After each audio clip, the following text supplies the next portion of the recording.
ಇದು ಭಕ್ತರಿಗೆ ತುಂಬ ಒಳ್ಳೆ. ಇದನ್ನು ತಿಳ್ಕೊಂಡ್ಬಿಟ್ರೆ ನಿಜವಾಗ್ಲಿ ಬಾಬಾ ಏನು ಅನ್ನೋದು ಗೊತ್ತಾಗ್ತದೆ. ಏನು ಅಂದರೆ ಬಾಬು ಅದೇ ಮೋಟ್ಕಿಯವರು, ಅವನು ಬಾಬನ ಜೊತೆ ಬಿಜಾಪುರ ಎಲ್ಲ ಕಡೆ ಹೋಗೋನು. ಎಲ್ಲ ಬಾಬಾ ಎಲ್ಲಿ ಹೋಗ್ತಾನೋ ಹಂಗೆ ಹೋಗ್ಕೊಂಡು ಬಾಬಾ ಸೇವೆ ಮಾಡಿಕೊಂಡು ಅಲ್ಲೆಲ್ಲ ಹೋಗ್ಬಿಡೋನು ಬಾಬನ ಕಾರಲ್ಲೇ. ನಾನು ಇಲ್ಲಿ ಕೆಲಸ ಮಾಡಬೇಕಾಯಿತು, ಆಫೀಸ್ ಕೆಲಸ ಇದೆ, ಟೆಂಪ್ರವರಿ. ಅವಾಗ ಕೆಲಸ ಮಾಡಿಕೊಂಡು ಇಲ್ಲೇ ಇಡ್ತಾಯಿದ್ದೆ. ಬಾಬಾ ಬೆಂಗಳೂರಿಗೆ ಬಂದಾಗ ಬಾಬನ ಹತ್ರ ಇಡ್ತಾಯಿದ್ದೆ. ಅವನು ಹೋಗೋನು. ಒಂದು ಸರಿ ಏನಾಯಿತು, ಬಿಜಾಪುರದಲ್ಲಿ ಅವನು ಅಲ್ಲಿದ್ದಾನೆ, ಇಲ್ಲಿ ಅವ್ರ ತಾಯಿ ತೀರ್ಕೊಂಡ್ಬಿಟ್ಟಿದ್ದಾರೆ.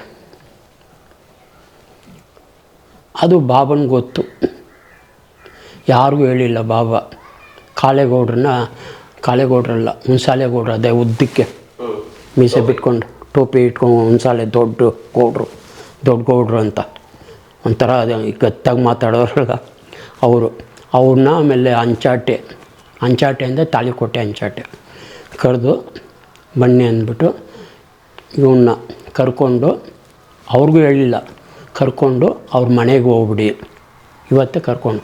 ಬಾಬಾ ಯಾಕೆ ಬಾಬಾ, ಏನೋ ಅವನಿಂದ ಏನೋ ಕಾರ್ಯ ಆಗಬೇಕು. ಬಾಬಾ ಯಾಕೆ ಬಾಬಾ ಅಂತ ಅವ್ರು ಕೇಳಿದ್ರು.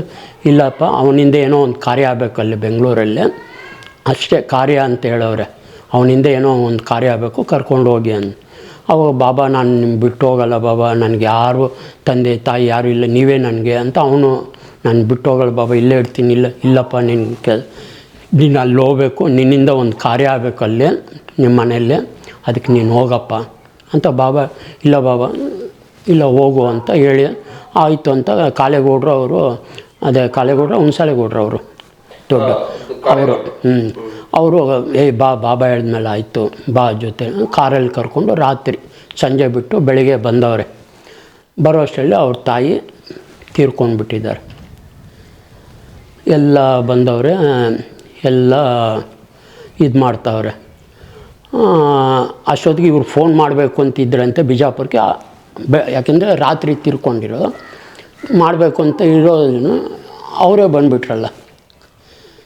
ಅವ್ರಿಗೂ ಆಶ್ಚರ್ಯ ಅಂತೆ. ಬಾಬಾ ನೋಡಿ ನಮಗೂ ಹೇಳಿಲ್ಲ, ಇವನಿಂದ.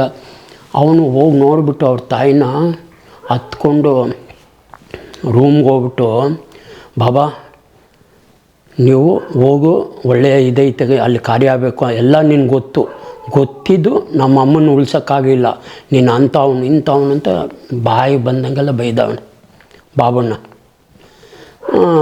ರೂಮಲ್ಲಿ ಬಾಕ್ಲು ಹಾಕ್ಕೊಂಡ್ಬಿಟ್ಟು ಬೈದ್ಬಿಟ್ಟು ಆಮೇಲೆ ಕಾರ್ಯ ಎಲ್ಲ ಮುಗೀತು, ಎಲ್ಲ ಆಯಿತು. ಆಮೇಲೆ ಒಂದು ದಿವಸ ಗುರುಪೂರ್ಣಿಮಾ, ಫಸ್ಟ್ ಗುರುಪೂರ್ಣಿಮಾ ಬೆಂಗಳೂರಲ್ಲಿ ಪ್ಯಾಲೇಸ್ ಆಂಜನೇಯ ಟೆಂಪಲ್, ಅದೇ ಕಲ್ಯಾಣ ಮಂಟಪ ಇತ್ತಲ್ಲ, ಅಲ್ಲೇ ಫಸ್ಟ್ ಗುರುಪೂರ್ಣಿಮಾ ಕಲ್ಯಾಣ ಮಂಟಪದಲ್ಲೇ ಆಗಿದ್ದು ಫಸ್ಟ್ ಗುರುಪೂರ್ಣಿಮಾ. ಯಾಕೆಂದರೆ ಆವಾಗ ಆಶ್ರಮ ಎಲ್ಲ ಇರಲಿಲ್ಲ, ಫಸ್ಟ್ ಗುರುಪೂರ್ಣಿಮಾ ಅಲ್ಲೇ ಆಗಿದ್ದು. ತುಂಬ ಜನ ಬಂದಿದ್ದರು, ಭಕ್ತರೆಲ್ಲ ತುಂಬೋಗಿದ್ದರು. ಕಲ್ಯಾಣ ಮಂಟಪ ಎಲ್ಲ ತುಂಬೋಗಿ, ಈಚೆ ಎಲ್ಲ ತುಂಬೋಗಿ, ಎಲ್ಲ ಭಕ್ತರು ಎಲ್ಲ ಇದಾಗಿ 3 ಗಂಟೆ 4 ಗಂಟೆ ಆಗೋಯ್ತು. ಆಮೇಲೆ ಬಾಬಾ ಕಾರಲ್ಲಿ ಕೂತ್ಕೊಂಡು ನಾನು ಬಾಬು ಎಲ್ಲ ಬಂದ್ವಿ ರೂಮ್ ಬಂದು ಬಾಬಾ ಶರ್ಟ್ ಬಿಚ್ಚಿಬಿಟ್ಟು ಕೂತ್ಕೊಂಡು ನಾನು ಅಲ್ಲಿ ನಿಂತಿದ್ದೆ. ಬಾಬು ನೋಡು, ಅಲ್ಲಿ ಟೈಪ್ ರಿಕಾರ್ಡ್ ಐತೆ, ರೆಡ್ ಕಲರು, ತುಂಬ ಚೆನ್ನಾಗಿತ್ತು ಟೈಪ್ ರಿಕಾರ್ಡು. ಆ ಟೈಪ್ ರಿಕಾರ್ಡು ಬಾಂಬೆಯವರು ಅಮೇರಿಕನ ಎಲ್ಲಿಂದನೂ ತಂದುಕೊಟ್ಟಿರೋದು, ಕಾಸ್ಟ್ಲಿ ಬಾಬಾ, ಒಳ್ಳೆ ಟೈಪ್ ರಿಕಾರ್ಡು ಅಂತ ಹೇಳ್ಕೊಟ್ಟವ್ರೆ. ನಿನ್ಗೆ ಅನುಭವ ಇರ್ತದಲ್ಲ, ಒಂಚೂರು ಆ ಡಬ್ಬಿಯಲ್ಲಿ ಯಾವ ಕ್ಯಾಸೆಟನ್ನು ತೆಗೆದು ಅದಕ್ಕೆ ಹಾಕು, ಚೆನ್ನಾಗೈತಂತ ನೋಡು ಅಂತ ಆವಾಗ ಆಯಿತು ಬಾಬಾ ಅಂದ್ಬಿಟ್ಟು ಅವನು ಎಲ್ಲ ಸ್ವಿಚ್ ಹಾಕಿ ಯಾವುದೋ ಒಂದು ಕ್ಯಾಸೆಟ್ ತೆಗೆದು ಹಾಕಿದ ತಕ್ಷಣ ಇವನು ಏನು ಬೈದಿದ್ನೋ ಆ ಬೈದಿದ್ದೆಲ್ಲ ರೆಕಾರ್ಡ್ ಆಗಿತ್ತು. ಬಾಬಾ ತಪ್ಪಾಯ್ತು, ಬೇಡಪ್ಪ ಅದನ್ನು ತೆಗಿಯ, ಅದು ಇನ್ನೊಂದು ಯಾವುದನ್ನ ಹಾಕು ಕ್ಯಾಸೆಟ್, ಇನ್ನೊಂದು ತೆಗೆದು ಹಾಕಿದ ಅದರಲ್ಲೂ ಈಗ ಹಾಕು, ಅದೇ ಕ್ಯಾಸೆಟ್ ಈಗ ಹಾಕಿದ ತಕ್ಷಣ ಬೇರೆ ಹಾಡುಗಳು